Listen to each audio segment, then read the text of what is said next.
Didn't do this last week, did I? I've been having trouble getting mixed up and not keeping track of things, so sometimes I just ask you. Tess was a precocious 8-year-old when she heard her mom and dad talking about her little brother Andrew. All she knew was that he was very sick and they were completely out of money. They were moving to an apartment next month because Daddy didn't have the money to make the payments on the house and for the doctor bills. Only a very costly surgery could save Andrew now, and it was looking like there was no one to loan them the money. She heard Daddy say to her tearful mother with whispered desperation, "Only a miracle can save him now."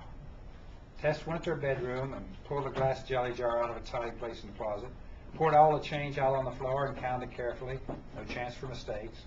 Carefully placing the coins back in the jar, twisting on the cap, she slipped out the back door and made her way 6 blocks down to the drugstore with the big sign above the door. She waited patiently for the pharmacist to give her some attention, but he was too busy at the moment. Tess twisted her feet to make a shuffling noise. Nothing.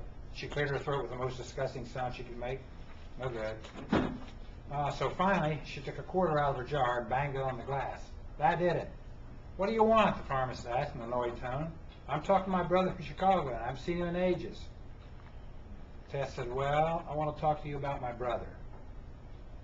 He's really sick, and I want to buy a miracle." "I beg your pardon," said the pharmacist. "His name's Andrew, and he has something growing inside his head, and my daddy says only a miracle can save him now. So, how much does a miracle cost?" "Oh, I'm sorry. We don't sell miracles, little girl, so I can't help you." "Listen, I've got the money to pay for it. If it isn't enough, I'll get some more. Just tell me how much it costs." The farmer's brother, who was a well-dressed man, stooped down and asked the little girl, "What kind of a miracle does your brother need?" "I don't know," Tess replied, her eyes welling up with tears. "I just know he's really sick, and Mommy says he needs an operation, but Daddy says he can't pay for it, so I want to use my money." "Oh, well, how much do you have?" said the man from Chicago. $1.11. "And it's all the money I have, but I can get some more if I need it." "Well, what a coincidence," smiled the man. $1.11, the exact price of a miracle for a little brother. He took her money in one hand, and with the other hand he grasped her mitten. He said, "Take me to where you live. I want to see your brother and meet your parents. Let me see if I have the kind of miracle that he needs." That well-dressed man was Dr. Carlton Armstrong, a surgeon specializing in neurosurgery. The operation was completed without charge, and it wasn't long until Andrew was home again and doing well. Mom and Dad were happily talking about the chain of events that had led to this place.